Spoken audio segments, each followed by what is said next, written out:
So in this segment, we're going to be talking about multiple employers talking about their struggles that they've had getting staff in.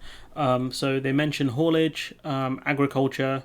So have a quick look. Haulage, agriculture, and hospitality, which are the main industries that have been impacted by Brexit in terms of staff shortages. So we'll start with haulage, which is that, transit. So Steve Fellows at the Road Haulage Association, which we've spoken about a ton. There is plenty of demand for the service of medium sized businesses. Laura Salt manages in Burton, Derbyshire. The problem is finding the staff. We could put a lot more trucks on the road tomorrow if we had more drivers. So what that tells you is the trucks are fine. The goods are all there. It's just they don't have the drivers. And I wonder why. Could it be down to Brexit? Also COVID as well, but mostly Brexit. Sometimes we have 3 or 4 lorries stood with our drivers on days off and we can't get anyone to cover them. So basically their lorries are standing still, not making them any money, and they're a cost in themselves because, they're still, you're still paying for them essentially. Insurance and things like that, they still a cost. And especially if you've, purchased them with finance, the lorry sat there, it's not making you anything. And, typically it costs you money just to leave it sat there. She goes on to say, recently we have been having to say that we can't cover the runs, can't make the delivery. Before it would never happen. So, before Brexit, BB even, before Brexit, they didn't have these problems when it came to, doing the jobs, doing the runs that they normally would. And the simple fact is, because of the massive staff shortage, you're talking 100,000 drivers short. You can tell that the issue is severe, that haulage companies are having to turn down work. Could you imagine if you ran a business and you had to turn down work because you don't have the staff? That's embarrassing. I don't mean it in the same way I'm trying to shame this person. I'm saying it's an embarrassing situation to be in. Their client at least understands the situation. She says they know if we can't cover it, we've done our best to try. Everyone's in the same boat as us. So what she's saying is is the problem is that widespread, everyone gets it, so no one's going to hassle you too much. So, you have to do this run, or you have to help us, we're a big client and blah, blah, blah. They're just look, it's cool, fine. We'll try and contact someone else if possible. Salt says it was getting harder before the first lockdown and is getting worse and worse. We lost 3 drivers due to Brexit, Spanish, Czech, Portuguese, who have been with us for years. So they've lost these staff, and she lists why. New customs and travel rules have exacerbated the pressure on staff rotas, with 4 of the 5 drivers working internationally, where a job used to turn around in 5 days, it's now becoming over a week. And the thing is, with these drivers, right, they might not want to be that far away from their family for a week. 5 days is tough enough, but a week, maybe a week and a half, you got to think some of these drivers might not want to take those jobs, and that further increases the price. She says, you never know how long it's going to take to clear customs. The record is 5 days. That's the fastest it's done. So, they used to turn around jobs within 5 days. Now their fastest is 5 days. That's how slow things are now. She isn't impressed by proposals from Grant Shapps to extend driver hours to tackle the shortage. She says they work hard enough as is, up to 15 hours a day, which is very dangerous. So extending their hours won't solve it. They're only human, and that's true, that they can't do more. Unless you bring in robot drivers, which won't happen for probably another 15, 20 years, this problem won't go away. And the simple fact is that lorry drivers haven't been put on the special list for visas because the UK government fails to acknowledge the problem at hand, which is we're having a massive driver shortage, and that's going to impact prices. And when prices go up, people notice these things. Despite substantial cost increases, the firm has raised its pay. We've had to increase our wages just so we didn't lose the crew we've got. And you've got to think that if you're a haulage company and you can poach staff from other places to get the jobs that you want to get done, because you can charge firms more to get these jobs done, you're going to take it. So firms are going to have to increase the amount they pay. Otherwise, drivers might get a better offer. Enticing drivers also mean jazzing up their vehicles. It's pretty funny.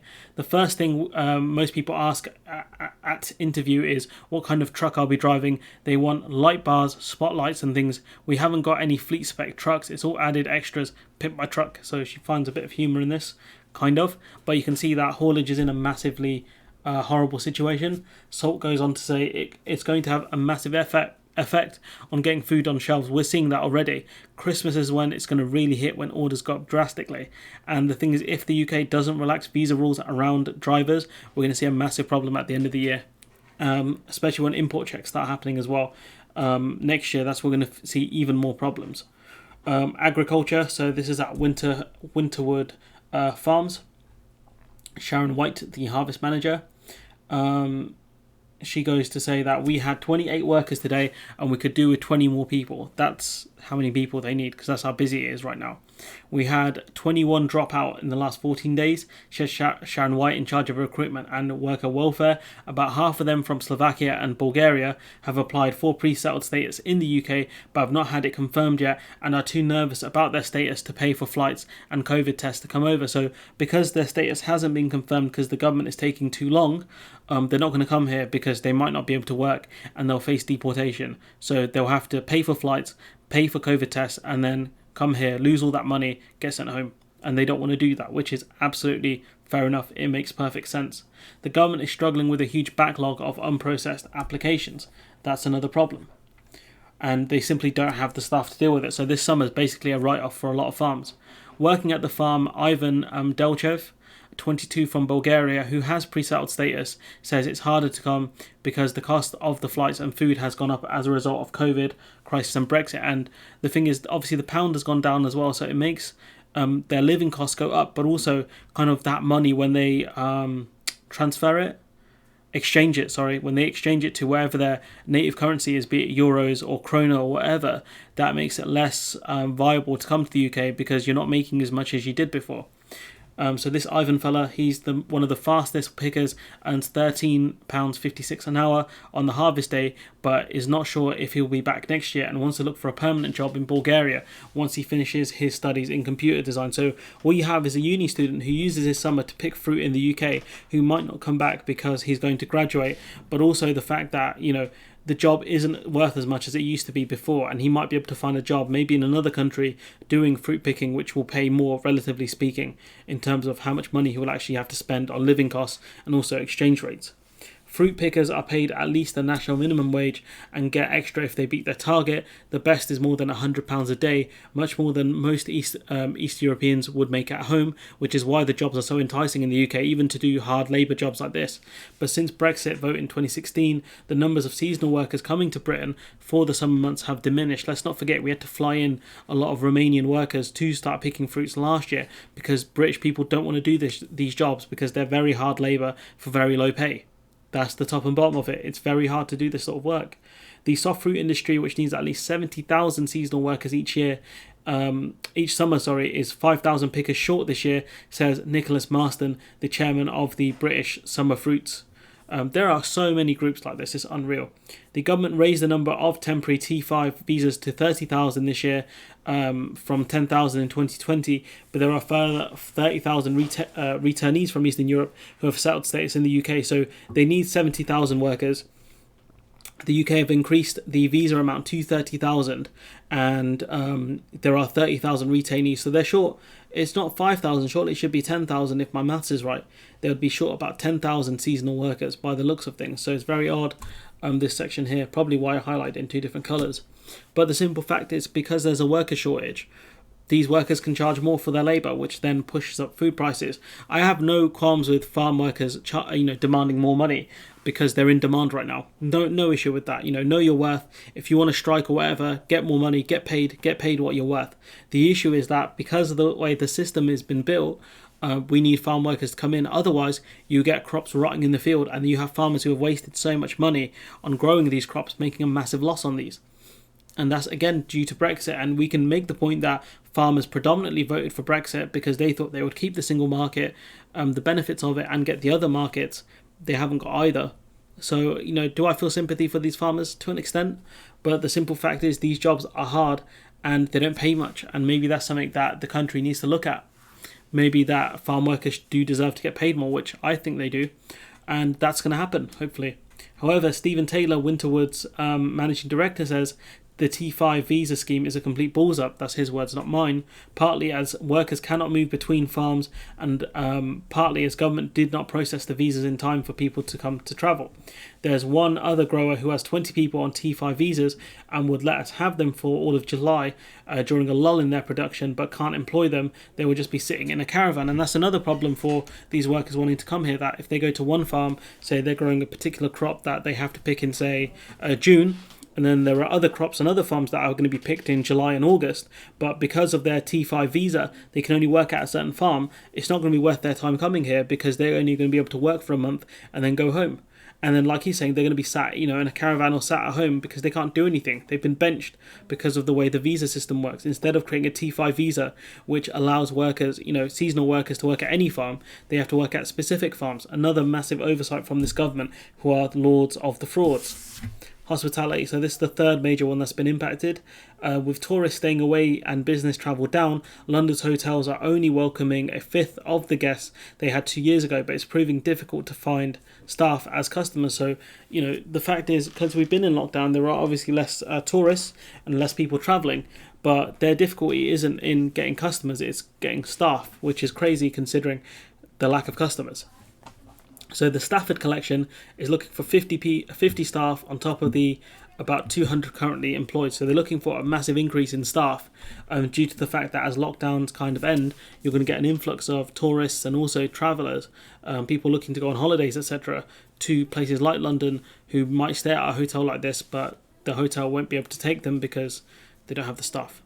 So Stuart Proctor, the chief operating officer, says he would normally have 500 staff, so he's halved his staff. No, he's more than halved his staff rota anyways, but has cut back at its London hotel, which has seen occupancy drive down to just 20% during the pandemic, so a massive cut in terms of occupancy, in terms of visitors. The problems have been exacerbated by staff needing to self-isolate because of either catching COVID or being alerted by the NHS Test and Trace app, the Pingdemic. And the issue is that the NHS Test and Trace app and obviously COVID is making certain Brexit-related problems look like COVID-related problems because of the constant pinging. We're going to see shortages on supermarkets due to the fact that, a lot of people have the NHS Test and Trace app pinging. Sorry, Serco Test and Trace app pinging. But the thing is, we've already seen shelf shortages before, whilst the cases were lower. And that's simply down to the fact that Brexit happened. We've seen bottlenecks in multiple different industries, haulage and also agri-foods, and other industries which have caused bottlenecks and shortages at supermarkets.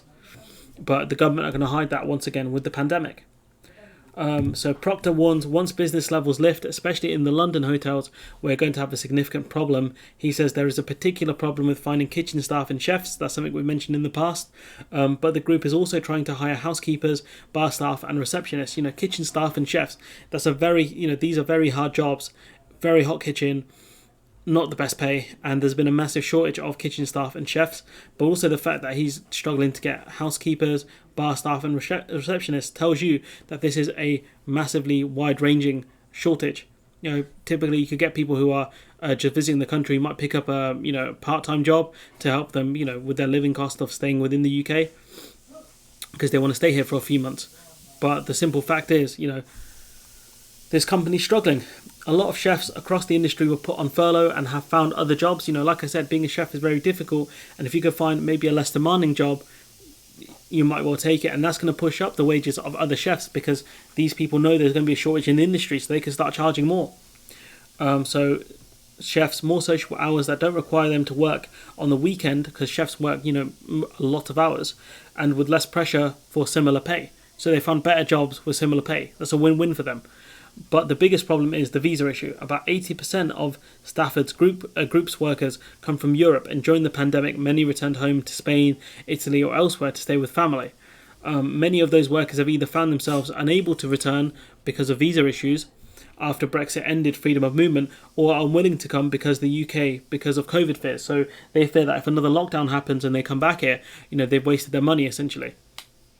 The uncertainty due to the hospitality has been the uncertainty due to the way hospitality has been treated by the government means it's a worry for them to come back. And who's to say the government won't lock us down again tomorrow, says Proctor. Well, that's the point, isn't it? That these workers who need settled status and things like that, their futures are so uncertain right now because we don't know if the government is going to start shutting things down, which is possibly going to happen given how high the rates are right now. Why would you bother coming to the UK, the plague island, when you might come here, you might work in one of these hotels, and then your job's gone because there's a lockdown. You can't get furloughed because you haven't worked here long enough. And what do you do at that point? You go home again, you pay for another flight to get out? or you don't risk it and you wait for the whole COVID thing to blow over, you get your settled status and you come back when you want to in your time, or you find a job wherever you're living, be it your native EU country or another EU country. Say you're a Spaniard who's got family and you're living in Italy, maybe you find a job in Italy and you just stay there permanently. Much easier, you don't have to worry about visa issues. But yeah, you can see Brexit has had a massive impact on these three industries. I know we've talked about it in the past, but it's simply the case just to reiterate that the UK is struggling due to the end of freedom of movement, and we were told these issues would not be happening. Anyways, I'm going to leave it there. Let me know what you think in the comments below. Like, comment, share, subscribe, and hopefully I'll see you in the next one.